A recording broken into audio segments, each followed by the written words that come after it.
पीछे जब सत्संग प्रारंभ हुआ था भगवान श्री राम के चरित्र का, तब आया था विश्रवा को कुबेर जी ने सेवा में 3 नवयुवतियां जो मायामयी और बहुत सुंदर थी, एक पुष्पोत्कटा और मालिनी और राका। पुष्पोत्कटा से रावण कुंभकर्ण, मालिनी से विभीषण और राका से ये शूर्पणखा और खर, इनका प्रादुर्भाव हुआ था। विश्रवा जी पुलस्त जी के ही अंश से प्रकट हुए थे। उत्तम ब्रह्म ऋषि हैं जो ब्रह्मा जी के मानस पुत्र कहे गए हैं, पर क्रोध भाव से कुबेर जी के साथ द्वेष करते थे। प्रारंभ में सुना था उस भाव का प्रभाव हुआ कि माता राक्षसी कुल की थी, तो ये राक्षस स्वभाव वाले प्रकट हुए। पर बड़ी विचित्र लीला, उनमें से विभीषण जी भगवान के परम भक्त। तो ये बहन ही हुई, पिता एक ही है और माता अलग अलग है। ये घूम रही थी, पता नहीं कौन सा सौभाग्य भगवान पर इसकी दृष्टि पड़ी और मोहित हो गई। यद्यपि ये बड़ी भयावनी और राक्षसी स्वभाव की, उसने देखा भगवान श्री राम को तो हृदय में विकलता हो गई। ऐसा सुंदर रूप, अपने को रोक नहीं पाई।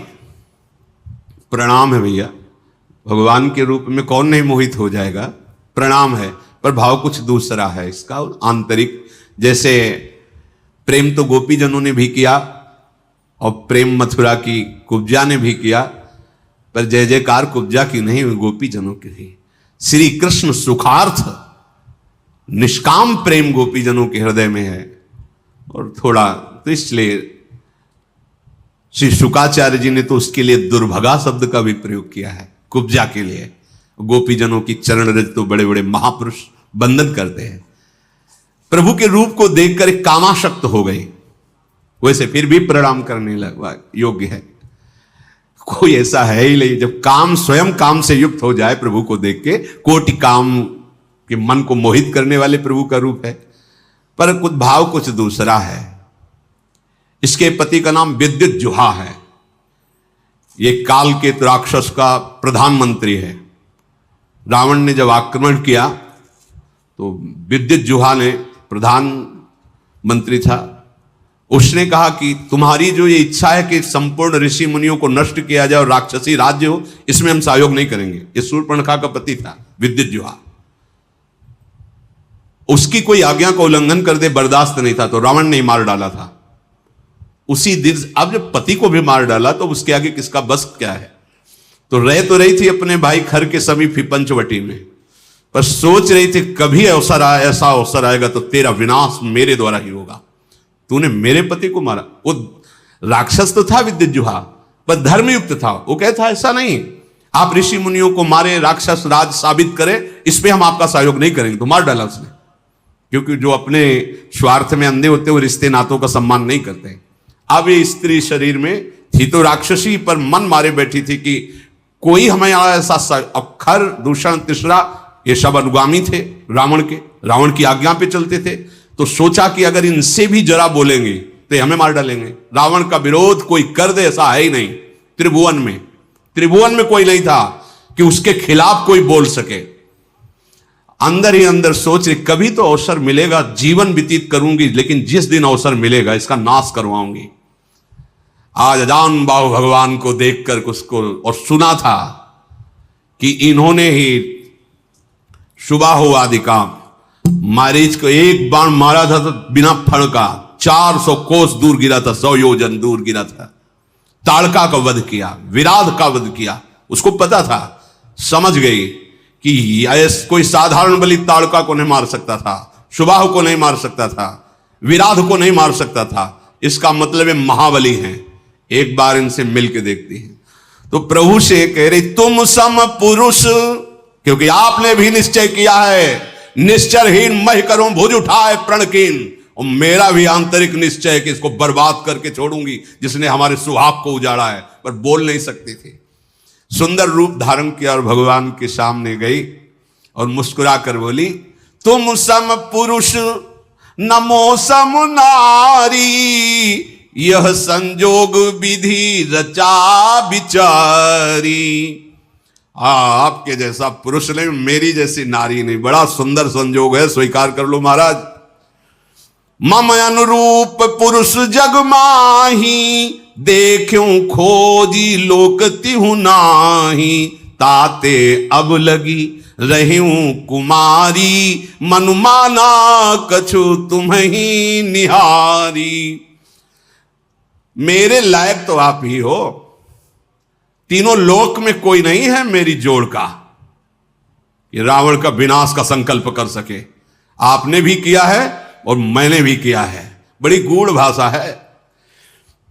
वैसे अब तक मैं कुमारी हूं, किसी का वरण नहीं किया, आप हमें स्वीकार कर लीजिए। तुमको देखकर मन मान गया है। भगवान सीता जी की तरफ देखे मुस्कुरा दिए। सीत ही चित ही कही प्रभु बाता, जैसे तुम कुमारी हो ना, आहै कुमार मोर लघु भ्राता। हमारे पास तो सीता जी है, ये कुमार हमारे लघु भ्राता लखनलाल, इनके पास जाओ, इनसे बात करो। ओ गई लक्ष्मण रिपु भगनी जानी, प्रभु बिलो की बोले मृदुबानी। सुंदरी सुन मैं इनकर दासा, पराधीन नहीं तोर सुपासा। प्रभु समर्थ कौशलपुर राजा, जो कछु करही इन्हीं सब छाजा। सुंदरी, मैं तो प्रभु का दास हूं, पराधीन हूं, मेरे द्वारा तुम्हें कभी सुख नहीं मिल सकता। एक कौशल नरेश भगवान श्री राम हैं, इनको सब कुछ फबता है। आप इन्हीं की चरण शरण में जाएं, क्योंकि सिद्धांत है सेवक सुख चाह मान भिखारी। व्यसनी धन शुभ गति व्यभिचारी। लोभी जसु चाह चार गुमानी। नभ दुहि दूध चहत ये प्राणी। सेवक होकर के अपने सुख की चाह करे, भिक्षुक धर्म स्वीकार करके सम्मान की चाह करे, जुआ शराब व्यभिचार करने वाला धन और शुभ गति चाहे, कभी नहीं प्राप्त हो सकता। लोभी पुरुष अपना यश चाहे, अभिमानी पुरुष अर्थ धर्म काम मोक्ष चाहे, ये सब प्राणी आकाश को दूह कर दूध लेना चाहते हैं, अर्थात असंभव को संभव करना चाहते हैं। वो प्रभु के पास गए, प्रभु ने फिर लक्ष्मण जी के पास दे, लक्ष्मण जी ने फिर प्रभु के पास भेजा, प्रभु ने फिर लक्ष्मण जी के पास भेजा।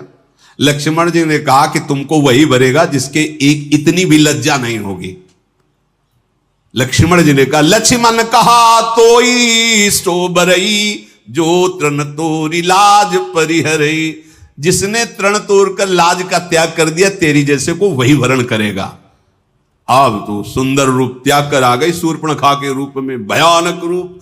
तब खिसियानी राम पही गई, रूप भयंकर प्रगटत भई।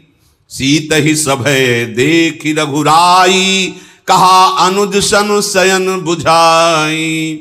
सीता जी को भयभीत देखकर भगवान ने पीछे किया सीता जी को, लक्ष्मण से कहा हिसाब कर दो इसका। नाक कान काट लिए। लक्ष्मण तिलाघों सो नाक कान बिन कीन, ताके कर रावण को मनो चुनौती दिन। नाक कान काट के मानो निशाचर राज रावण को चुनौती भेजी हो। लक्ष्मण जी ने शूर्पणखा को नाक कान रहित कर दिया। अब तो जब नाक कान कटा तो ऐसा लग रहा था जैसे गेरू के पहाड़ से पानी का धारा गिर रहा हो, ऐसे खून बहने लगा। नाक कान बिनु भई बिकरारा, जनु स्रव शैल गेरू के धारा। खर दूषण पही गई बिल पाता, धिग धिग तव पौरुष बल भ्राता। नाक का वैसे ही विकराल थी, जब नाक कान कटा तो लाल लाल खून बह रहा और विकराल रूप हो गया। अब अवसर ढूंढा, अब विनाश का कार्य शुरू करूंगी। गई खरदूषण के पास और कहा, तू भाई है, बड़े बलवान बनते हो तुम, राक्षस राज बनते हो, देखो तुम्हारी बहन का नाक कान काट, तुम्हारे बल को धिक्कार है। तो किसने किया है? तब समझाकर बताया, यहीं पास में आए हैं एक राजकुमार जिनके साथ बहुत सुंदर स्त्री और दूसरे राजकुमार गोरे और इतने बलशाली कि तुम उनके सामने कुछ नहीं हो। देखो तुम्हारी बहन का नाक कान काट लिया। अब तो तुरंत आदेश किया, तो जैसे काजल के पर्वत पंख धर के उड़ रहे हो, ऐसे ऐसे भयानक राक्षस अपने असली सब रूपों में युद्ध की तैयारी की। नाना बाहन नाना कारा, नाना युद्ध धर घोर अपारा, सूप नखा आगे कर लेनी, आगे आगे सूप नखा नाक कान काटे हुए खून बहते जा रहे, पीछे से भयानक सेना, चलो ले चलो, कहां है वो राजकुमार। अब तो मृत्यु के वशीभूत होकर ये सब खिंचे हुए चले जा रहे राक्षस, गरज रहे हैं, ललकार रहे हैं, कोई आकाश में उड़ रहा है, कोई बड़ी अपनी बलवीरता की डींगे हाँक रहा है। अरे कोई कहता जीते जी दोनों भाइयों को पकड़ लो, पकड़ के मार डालो, उसकी स्त्री को छीन लो, ऐसे आवाजें गूंज रही। भगवान ने धूल देखी, लक्ष्मण से कहा राक्षसों की भयानक सेना आ रही, तुम सिया जी को ले जाओ और कंदरा में गुफा में छुप करके रहो, सावधान रहना, बड़े मायावी राक्षस हैं ये। लक्ष्मण जी धनुष पर प्रत्यंचा चढ़ाकर बाण लिए हुए सीता जी को आगे करके गुफा में जाके सीता जी को विराजमान किया। अब वो राक्षसों की सेना समीप आई, राम जी ने टंकार की धनुष की, तूड़ी से बाण निकाल करके हाथ में लिया। कठिन टंकार सुनते ही कांप गए सारे राक्षस। सारंग धनुष की टंकार भगवान का ये दिव्यास्त्र है। अपने केश पासों को चूड़ा के रूप में, अपने पीतांबर को कमर में कसा, आई गए बगमेल, धरहु धरहु धावत सुभट, जथा बिलो की अकेल, बाल रवि घेरत दनुज, पकड़ो पकड़ो मारो मारो, ऐसा कहते हुए खरदूषण तीसरा पूरी सेना सब नजदीक आ गई। जैसे बाल सूर्य जब उदय होते हैं तो मंदेह नाम के दैत्य मानो घेर लिए हों, ऐसे भगवान को चारों तरफ से घेर लिया। भगवान ऐसे मंद मुस्कुराए सबकी तरफ, ये पहला बाण है। जी हुई मुस्कुराए तो जो सब धनुष बाण और सब अस्त्र लिए थे ना, सबके नीचे हो गए, देखते रह गए। इतने सुंदर राक्षस है, मारने आए, देख रहे। खरदूषण ने देखा कि यहां तो मारने आए थे, यहां तो सब लुट रहे हैं। भगवान को जब देखा तो उसने कहा मंत्री से कि मेरी बात इनसे कहो। कोई ऐसा आज तक मैंने देखा नहीं जैसा इनको देखा है। नाग असुर सुर नर मुनि जेते, देखे जीते हते हम केते, पर हम भरी जन्म सुनो सब भाई, देखी नहीं है सुंदरता। इतना सुंदर रूप तो हमने कहीं नहीं देखा। सुनो, यद्यपि इन्होंने हमारी बहन को कुरूप किया, पर इनको मारेंगे नहीं, बहुत सुंदर है। देखो ये बात, भगवान के रूप को देखकर घोर निशाचरों के हृदय में भी प्रेम का स्फुरण हो रहा है। यद्यपि भगिनी कीन कुरूपा, बदलायक नहीं पुरुष अनुपा। जाओ अच्छा इनसे कह दो, अपनी पत्नी को जो छुपा के रखा है हमें दे दो, हमारा बदला हो जाएगा। तुमने हमारी बहन के नाक कान काटे, तुम अपनी पत्नी, और जाओ आराम से, निर्भय हो जाओ, तुम्हें कोई नहीं मारेगा, तुम बहुत सुंदर हो। मंत्री से कहा जाके कह दो, मेरा कथन जाके उनको सुनाओ। दूत ने जाके भगवान श्री राम जी से कहा तो भगवान मुस्कुरा करके बोले, देखो तुम जानते नहीं हो हम क्षत्रिय राजकुमार हैं, तुम्हारे जैसे पशुओं का वध करना हमारा शिकार खेलना होता है। हम क्षत्रिय मृगया बन करही, तुमसे खल मृग खोजत फिरही। तुम्हारे जैसे राक्षसों का वध करना हमारा स्वभाव है, और तुम जहां लड़ना चाहिए वहां हमें सलाह देने आए हो। अरे तुम जानते नहीं, तुम हमें बालक मत समझो, काल भी हमारे सामने खड़ा हो जाए तो हम उससे पराजित होने वाले नहीं हैं। दैत्य कुल का नाश करना और मुनियों की रक्षा करना यह मेरा संकल्प है। तुम्हें हम बालक दिखाई दे रहे हैं, लेकिन दुष्टों को दंड देने के लिए संग्राम में आज तक कभी पीठ दिखाया हो रघुवंशियों ने, ऐसा प्रमाण नहीं मिला, और उसी वंश का मैं हूं। जाओ अपने स्वामी से कह दो, रण में ये मित्रता और कपट और चतुराई की बातें नहीं करते, युद्ध करना चाहिए। अगर तुम्हारे में सामर्थ्य नहीं तो भाग जाओ यहां से, अगर सामर्थ्य है तो युद्ध करो, ये सलाहें मत भेजो। ये जो ही बात कही तो जल गया खरदूषण। हमने तो इस पर दया की, ऐसा कटु भाषण करता है, तुरंत इसको मार डालो। अब योद्धा बाण धनुष तोमर शक्ति बर्छी कृपाण परिक कटार फरसा ये सब लेके राक्षस दौड़ पड़े। बड़े भयानक सावधान हुई धाये जान सबल आराती, लागे बरसन राम पर अस्त्र शस्त्र बहुभांति, तिनके आयुध तिलसम करि काटे रघुबीर, तानि सरासन श्रवण लगी पुनि छाड़े निज तीर। भगवान ने अपने दिव्यास्त्र के द्वारा जितने राक्षसों के अस्त्र थे सबको काट दिया और बहुत खींच करके जोर से बाण का संधान करके बाण ऐसे फुफकारते हुए अमोघ बाण भगवान के हैं। कोई ऐसा नहीं बच रहा जो सामने खड़ा हो सके। कुछ कटते जा रहे हैं कई कई जगह से। जब बड़े बड़े निशाचर देखते तो भागना शुरू किया सामने से। जब भाग रहे तो खरदूषण लौट करके आवाज दिया, अगर कोई आप पीठ दिखाकर भागा तो मैं उसे मारूंगा। युद्ध में अकेले हैं और इनसे सब पीठ दिखा। आज तक न जाने कितने वीरों को मार के खा गए, मुनियों को खा गए, ये भी मुनि वेश में। इनको तुम पीठ दिखा रहे हो। कुपित जान करके कि हमारा जब स्वामी ही कुपित, फिर लौटे आए। प्रभु कितनी शीघ्र बाण चढ़ाते हैं, संधान करते, किसी को पता भी नहीं चलता। किसी की छाती, किसी का सिर, किसी का भुजा, किसी का हाथ पैर कट कट करके गिरने लगे। पहाड़ के समान राक्षस, तो वहां रक्त की धारा बह रही है। हाहाकार मच गया। अब भगवान ने एक बाण ऐसा संधान किया कि सबको सामने वाला राम दिखाई दे रहा है। और वो पूरी भीड़ में राक्षसों की एक बाण सम्मोहन ऐसा कि सामने वाला राम, वो उसको काट रहा, उसको वो राम दिखाई दे रहे, वो उसको आप सही में राम राम कही तनु तजहि पावहि पद निर्वाण, करि उपाय रिपु मारे छन मह कृपा निधान। ये राम, वो ये राम।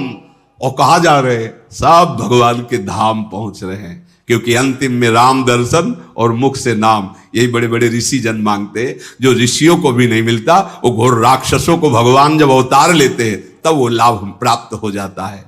हर्षित बरसई सुमन सुर बाजहि गगन निशान, स्तुति करि करि सब चले शोभित विविध विमान। देवता कर पुष्पों की वर्षा करते हैं। रघुनाथ जी ने इन पर विजय प्राप्त की। लक्ष्मण जी सीता जी को लेके आए, प्रसन्नता हुई। सीता जी श्री राम जी के उस रूप को देख रहे हैं, भ्रकुटी चढ़ी हुई, धनुष पर बाण संधान करते हुए जैसे वैसे ही जब स्वरूप को देखा, नेत्र अघा नहीं रहे ऐसे अपने प्रीतम के रूप को देखकर। भगवान पंचवटी में विराजमान हैं, मुनिजन आकर बैठते हैं, भगवत चर्चा होती है। आगे आगे तो चली थी सूर्पनखा, जब भगवान के सामने आई तो सबसे पीछे पहुंच गई थी। जब सब सुहा हो गए, देखा इधर का काम पेट। अब वो वहां से गई लंका में और सभा में जाकर के हाथ पटक पटक के जमीन पे, छाती पे, माथे पे रोने लगी। रावण ने देखा, उसने क्या बात है, तेरी दशा ऐसी किसने की? बोले मदिरा पीता है और पड़ा रहता है, सुख भोग करता है, ऐसे कहीं राज्य चलता है? सूर्पनखा ने कहा, करसिपान सोवस दिन राती, सुध नहीं तो सिर्फ परा राती। बहुत बड़ा दुश्मन आ गया है तुम्हारा। तुम राजनीति को जानते नहीं हो, केवल शराब पीते हो, मदिरा पीते हो और उन्मत्त होकर महल में बने रहते हो। जानते हो अगर विषयों का संग करे तो सन्यासी का नाश हो जाता है। अगर ठीक सलाह देने वाला मंत्री ना हो तो राजा का नाश हो जाता है। अगर मान प्रिय लगने लगे तो ज्ञान का नाश हो जाता है। मदिरा पीने का वाले का ऐश्वर्य और लज्जा का नाश हो जाता है। विवेक ना हो तो वैराग्य केवल नाटक रह जाता है। ऐसे ही यदि राजनीति सही ना हो तो राजा का नाश हो जाता है। मैं सही कहती हूं कि अब तुम्हारे नाश का अवसर आ गया है। बहुत बड़ा दुश्मन तुम्हारे समीप आ चुका है। दुश्मन को और आग को कभी छोटा नहीं समझना चाहिए। रावण, तू अपने अभिमान में है और सभा में तेरे जैसे भाई के होते हुए मेरी नाक कान काट ली गई, ऐसे चिल्ला चिल्ला के। तेरे जीते जी मेरी ऐसी दशा। सारी सभा खड़ी हो गई क्रोध से। शूर्पणखा बाह लंबी कर करके रावण से तेरे जोश में चढ़ाए, अब तेरा विनाश होगा। क्योंकि ये बात तब नहीं कहती जब सुहाग उजाड़ दिया था कि तेरे होते हुए तेरे हाथों से सुहाग नहीं। अब आज अपनी बात बता करके वो रोने लगी। तू ये तो बता कौन शत्रु है त्रिभुवन में, कौन ऐसा जो रावण से भयभीत ना होता हो? कहा है अयोध्यापति महाराज दशरथ के लाडले कुमार श्री राम, लक्ष्मण और बहुत सुंदर उनके साथ स्त्री है, वो आए हुए हैं, जिनकी भुजाओं का बल पाकर अय दशमुख रावण अब कोई भी मुनि तेरे से भय नहीं खाता।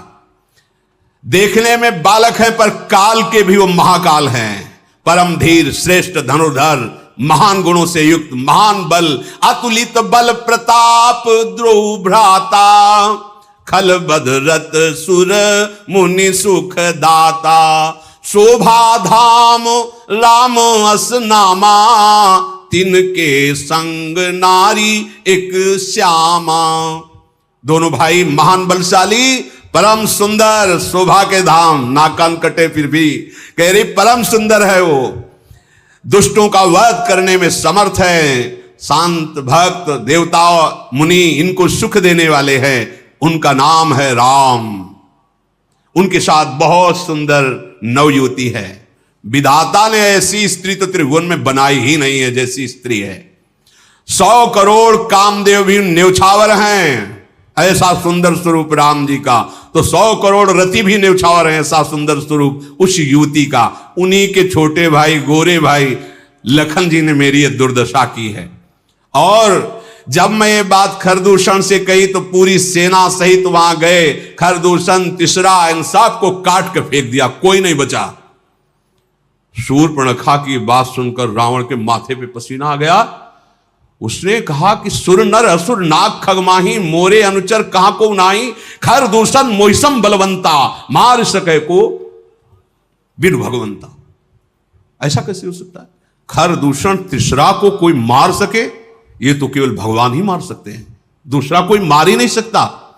सुर रंजन भंजन मही भारा, जो भगवंत लीन अवतारा।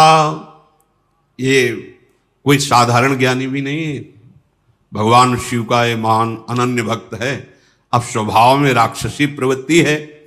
विचार किया उसने कि खरदूषण, तृष्णा, इनको तो भगवान ही मार सकते हैं। और मैंने सुन रखा है ऋषियों से कि भगवान का अवतार होगा जो अपने भक्तों के मन को सुख देने वाले हैं। आहा, जो संसार के भार का हरण करने वाले हैं, उन्हीं भगवान का अवतार। तो क्या उन्हीं भगवान का अवतार हो गया? यदि वो भगवान हैं तो मैं जाई बैर हठि करऊं, प्रभु सर प्राण तजे भौतरऊं। अगर भगवान है तो मैं उनसे बैर भाव की उपासना करूंगा, ऐसा दृढ़ बैर करूंगा कि उनके अमोघ बाण से परम पद को प्राप्त होऊंगा, क्योंकि मैं जानता हूं मेरे से भजन तो होगा नहीं। हो ही भजन न तामस देहा, मन क्रम वचन मंत्र दृढ़। मैं राक्षसी स्वभाव का हूं, मेरे से भजन नहीं होगा, पर मैं बैर करूंगा, पर दृढ़ बैर करूंगा। इनके सिवा किसी और का चिंतन न हो, ऐसी दुश्मनी इनसे ठानूंगा। भक्ति से तो भजन होने वाला नहीं इनसे, पर इनका मैं ऐसा चिंतन करूंगा बैर भाव से। अंतिम समय तक इसका निर्वाह किया रावण ने। कहां राम रन हतो उपचारी। अगर कहीं राजकुमार हैं तो अभी मजा चखाता हूं, अगर कहीं भगवान हैं तो दृढ़ बैर करूंगा, इनके बाणों से मैं परम धाम को जाऊंगा।